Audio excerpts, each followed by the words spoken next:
Welcome to 69 TV news కి స్వాగతం. నేను రాణి. ముందుగా హెడ్లైన్స్ చూద్దాం.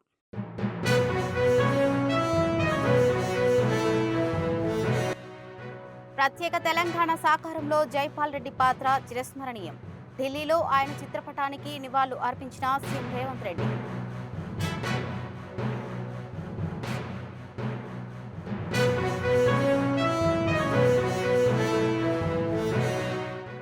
బీఆర్ఎస్ నేతలను ఇబ్బంది పెట్టడమే సీఎం రేవంత్ రెడ్డి లక్ష్యం. హామీలు అమలయ్యే వరకు ప్రశ్నిస్తూనే ఉంటామన్న ఎమ్మెల్యే కౌశిక్ రెడ్డి.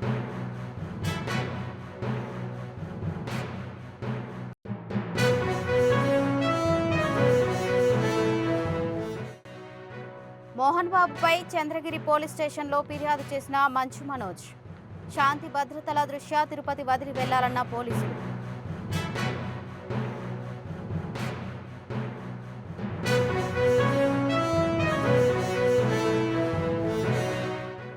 ఆరు గ్యారంటీలు అమలు చేస్తామని చెప్పి కాంగ్రెస్ ప్రజలను మోసం చేసింది. రేపు షాబాద్ రైతు దీక్షను విజయవంతం చేయాలన్న పట్నం నరేందర్ రెడ్డి.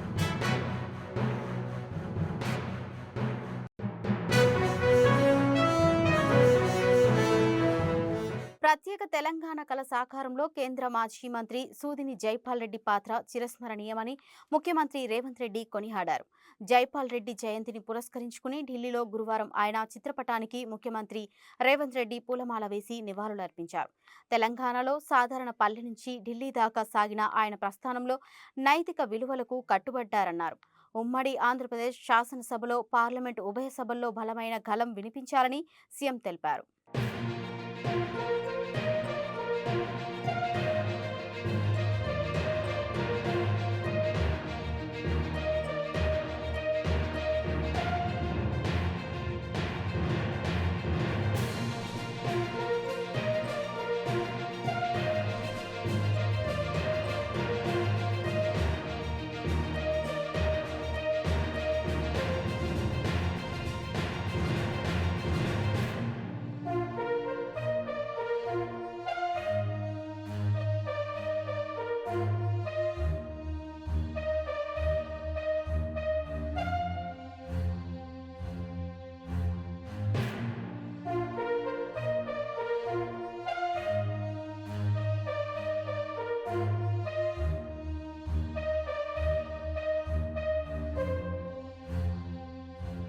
బీఆర్ఎస్ కు చెందిన హుజూరాబాద్ ఎమ్మెల్యే పాడి కౌశిక్ రెడ్డి మరోసారి సీఎంపై ఫైర్ అయ్యారు.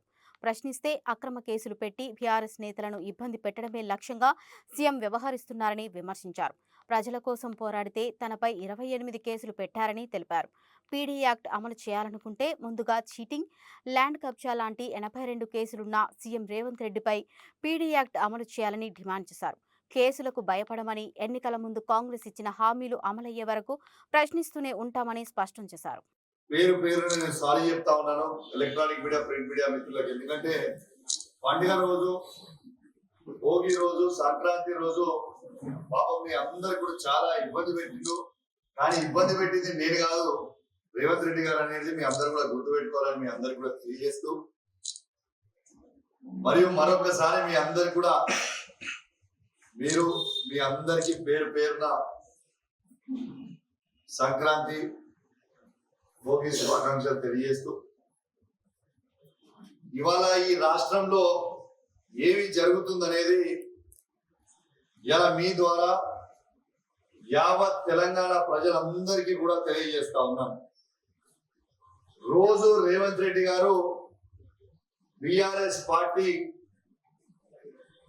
వర్కింగ్ ప్రెసిడెంట్ కేటీఆర్ గారు, హరీష్ రావు గారిని, మరియు మా శాసనసభ్యుల్ని, శాసన మండలి సభ్యుల్ని, పార్లమెంట్ సభ్యుల్ని, మాజీ శాసనసభ్యుల్ని, మా 60 లక్షల బీఆర్ఎస్ పార్టీ కుటుంబ సభ్యులందరినీ కూడా ఇలా ఏ విధంగా రేవంత్ రెడ్డి గారు హరాస్మెంట్ చేస్తున్నారనేది మీ అందరు కూడా చూస్తా ఉన్నారు. నటుడు మంచు మనోజ్ చంద్రగిరి పోలీస్ స్టేషన్ కు వెళ్లారు. నిన్న జరిగిన పరిణామాల నేపథ్యంలో డీఎస్పీని కలిశారు. తిరుపతిలోని మోహన్ బాబు యూనివర్సిటీకి తాను వెళ్లినప్పుడు చోటు చేసుకున్న పరిణామాలపై రాతపూర్వకంగా ఫిర్యాదు చేశారు. తనతో పాటు తన భార్య మౌనిక పైన గుర్తు తెలియని వ్యక్తులు దాడి చేశారని ఆయన ఫిర్యాదులో తెలిపారు. తన ఇంటిలోకి తనను ఎందుకు అనుమతించడం లేదని పోలీసులు అధికారులను ప్రశ్నించారు. శాంతి భద్రతల దృష్ట్యా తిరుపతి వద్ద వెళ్లాలని పోలీసు ఆయనకు సూచించారు.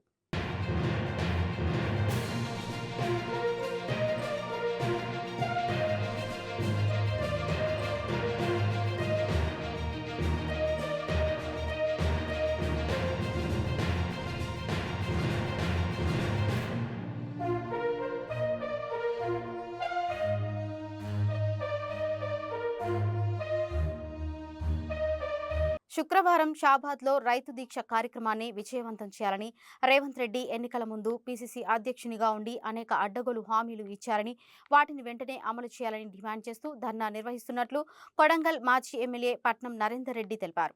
6 గ్యారంటీలు అమలు చేస్తామని చెప్పి ప్రజలను మోసం చేసిన కాంగ్రెస్ పార్టీ నాయకులను అడ్డుకోవాలని పిలుపునిచ్చారు. పీసీసీ అధ్యక్షుడిగా ఉండి అనేక అడ్డగోలు హామీలు ఇచ్చినాడు.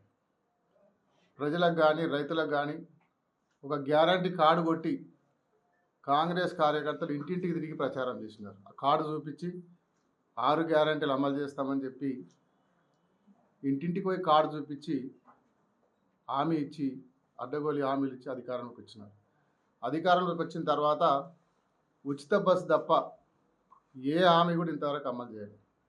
గతంలో చూసినాం రేవంత్ రెడ్డి గారు రుణమాఫీ చేస్తాం, సంపూర్ణ రుణమాఫీ చేసినామని ఆగస్టు 15 రోజు మీటింగ్ పెట్టి పెద్ద ఎత్తున బహిరంగ సభలో ప్రకటించినాడు.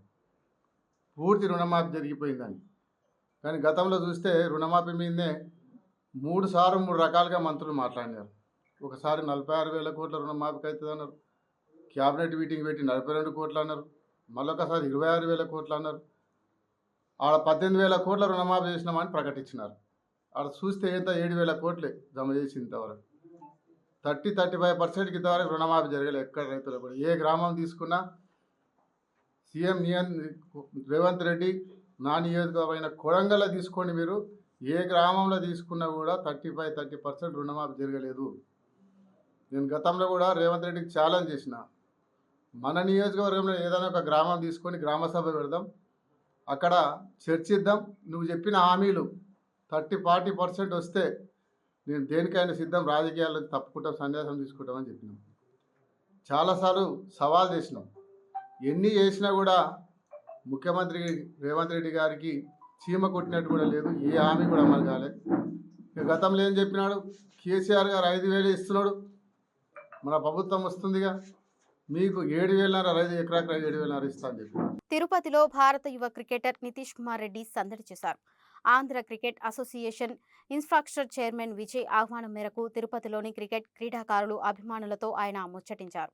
ఆస్ట్రేలియా గడ్డపై సెంచరీ సాధించడం మంచి అనుభూతినిచ్చిందన్నారు. రానున్న T20 సిరీస్ కోసం అదే ఉత్సాహంతో సిద్ధమవుతున్నానని తెలిపారు. ఆంధ్రప్రదేశ్ నుంచి మరింత మంది క్రీడాకారులు రావాలని కోరుకుంటున్నట్టు చెప్పారు. విరాట్ కోహ్లీ నుంచి తాను స్ఫూర్తి పొందినట్టు తెలిపారు నితీష్ కుమార్ రెడ్డి. ప్లానింగ్ ఏం లేదండి, అంటే నాకు ఫస్ట్ ఇండియా ఏకి వెళ్ళాను. అక్కడి నుంచి నాకు అక్కడ ఇండియా కాలప్ వచ్చింది. ఎలా తప్పకుండా మన ఆంధ్ర నుంచి ఒక ప్లేయర్ ఆడుతున్నాడు అంటే తప్పకుండా మంచిగా ఆడాలి, ఇంకా చాలా మంది ప్లేయర్స్ రావాలని కోరుకుండేది నాకు. అండ్ నేను బాగా ఆడితేనే అది అవుతుందని భావించాను. అండ్ బాగా ఆడడం వల్ల చాలా హ్యాపీగా ఉన్నాను. ఇంకా బాగా ఆడితే మన ఆంధ్ర నుంచి ఇంకా మంచి ప్లేయర్స్ వస్తారని భావిస్తాను. చాలా బాగుందండి, అంటే చిన్నప్పటి నుంచి ఇండియన్ టీమ్ ఆడుతుంటే మ్యాచెస్ చూసినప్పటి నుంచి నేను వెళ్ళి ఆడడం అండ్ అక్కడ సెంచరీ కొట్టడం అండ్ చాలా హ్యాపీగా ఉంది. And whole Andhra and Indian proud చేసినందుకు చాలా హ్యాపీగా ఉంది. T20 అవునండి, తప్పకుండా లైక్ చాలా షార్ట్ టైం ఉంది, బట్ నా ఫుల్ ప్రిపరేషన్స్ ఇస్తున్నా. అండ్ లాస్ట్ సిరీస్ లోనే ఎలా అయితే బాగా ఆడానో నా 110% ఈ సిరీస్ లో కూడా ఇస్తాను. అండ్ మన ఆంధ్రాకి మంచి పేరు. త్వరలో జరగబోయే ఉమ్మడి నల్గొండ, ఖమ్మం, వరంగల్ ఉపాధ్యాయ ఎమ్మెల్సీ అభ్యర్థిగా ప్రొఫెసర్ గాలి వినోద్ కుమార్ ను SC/ST ఉపాధ్యాయ సంఘం ప్రకటించింది. ఈ మేరకు సోమాజిగూడ ప్రెస్ క్లబ్ లో ఏర్పాటు చేసిన రౌండ్ టేబుల్ సమావేశంలో SC/ST, మైనార్టీస్, ఆదివాసీ, క్రిస్టియన్స్, ముస్లిం సంఘాలు ఏకగ్రీవంగా గాలి వినోద్ కుమార్ ను బలపరుస్తూ మద్దతు ప్రకటించారు. ఈ కార్యక్రమానికి ముఖ్య అతిథిగా పాల్గొన్న జస్టిస్ ఈశ్వరయ్య మాట్లాడుతూ బహుజనులకు అధికారం వస్తే అభివృద్ధి జరుగుతుందన్నారు. 93% ఉన్న బడుగు బలహీన వర్గాల గొంతుక వినోద్ కుమార్ అని కొనియాడారు. తర్వాత 2013 నుంచి ప్రిన్సిపల్ అయ్యేదాకా ఎవరు కూడా ఈ జనవరి 12 యొక్క అంబేద్కర్ ప్రతిభను గుర్తించిన చరిత్ర ఎవరికి లేదు. ఈవెన్ నిజాం ఉస్మానియాను స్థాపించిన నిజాం పంతులు కూడా చేయలేదు. అఫీషియల్ గా నిజాం బర్త్డే ఉస్మానియా యూనివర్సిటీ స్థాపకుని బర్త్డే కూడా చేయలేదు. అంత భయం. ఎందుకంటే నిజాం మీద అంత దుర్మార్గమైన చరిత్ర రాసింది ఈ అగ్రవర్ణాలు, ఈ కమ్యూనిస్టులు, ఈ మార్క్సిస్టులు, ఈ మావోయిస్టులు. ఎవరైతే ఈ దళితులను అధికారంలోకి రానివ్వకుండా చేస్తున్నారో, ఎవరైతే బానిసలుగా చేస్తున్నారో మనల్ని, ఎవరైతే ఎస్సీ ఎస్టీ బీసీలను అణిచివేశారో ఈ తెలంగాణలోని ఈ భారతదేశంలో, ఆ వర్గాలన్నీ కూడా మైనారిటీకి సంబంధించిన వ్యక్తి కాబట్టి, ముస్లిం కాబట్టి ఆయన దుర్మార్గుడని, ఆయన నరహంతకుడని, రకరకాల దుష్ప్రచారాలన్నీ కూడా ఆయన మీద చేసి రజాకార్లు వేరు, నిజాం వేరు. సో నిజాము రజాకార్లకు ముడిపెట్టి విద్యానిధి పర్టికులర్ గా విదేశీ చదువుల గురించి కోసం కూడా దళితుల కోసం ఎవరైనా కేటాయించారా? ₹1 కోటి. ఆ రోజుల్లో ₹1 అంటే ఎంత చెప్పండి? దాదాపు 100 కోట్లు అయితే 50,000 కోట్లు అయితే.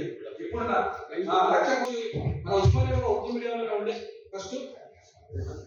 అట్లా స్కూల్ సంగారెడ్డి జిల్లా రామచంద్రపురం మండలం వెలిమల కొడంగల్ గ్రామంకు చెందిన 170 మంది లంబాడి కుటుంబాల 80 ఎకరాల భూమిని ప్రభుత్వ అండదండలతో కొమ్మారెడ్డి విక్రమ్ రెడ్డి, అరవిందో ఫార్మా, అపర్ణ కంపెనీ వారు కాచేయాలని చూస్తున్నారని బీసీ సంక్షేమ సంఘం జాతీయ అధ్యక్షులు ఆర్ కృష్ణయ్య మండిపడ్డారు.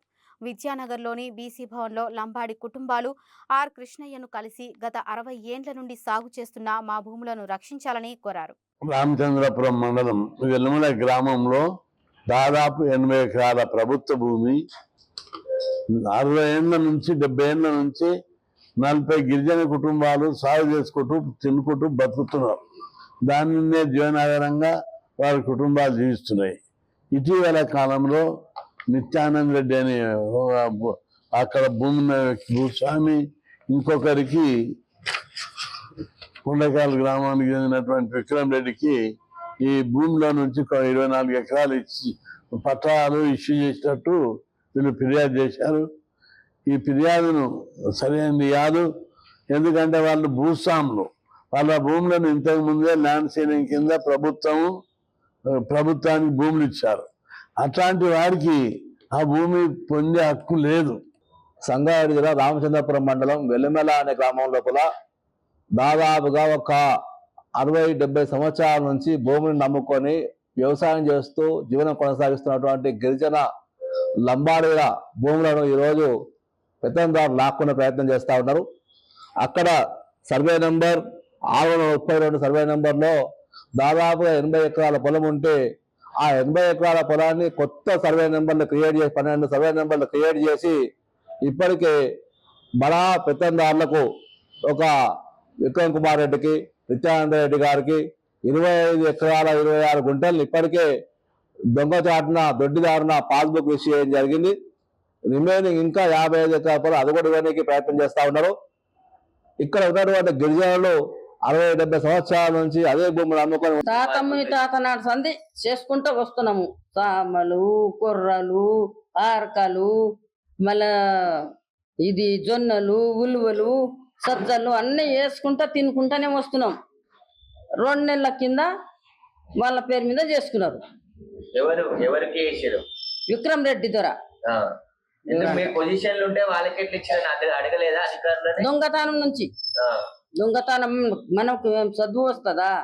ఏం వస్తుంది? మేము అడవిలో ఉండేటోళ్ళము, ఏం రాదు. అట్లా ఏమైందంటే మేము కూడా మస్తు పరిశాన్ అవుతున్నాం. బులెటిన్ ముగించే ముందు హెడ్లైన్స్ మరోసారి చూద్దాం.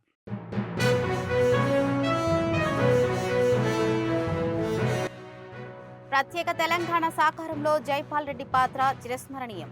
ఢిల్లీలో ఆయన చిత్రపటానికి నివాళులు అర్పించిన సీఎం రేవంత్ రెడ్డి.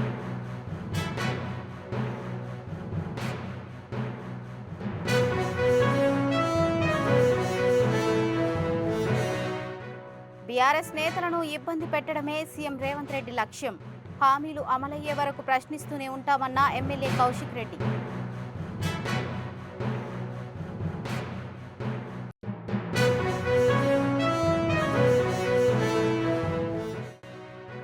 మోహన్ బాబుపై చంద్రగిరి పోలీస్ స్టేషన్లో ఫిర్యాదు చేసిన మంచు మనోజ్. శాంతి భద్రతల దృష్ట్యా తిరుపతి వదిలి వెళ్లాలన్న పోలీసులు.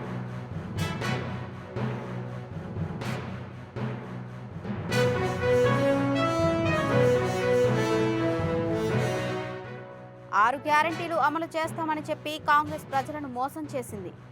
రేపు షాబాద్ రైతు దీక్షను విజయవంతం చేయాలన్న పట్నం నరేందర్ రెడ్డి.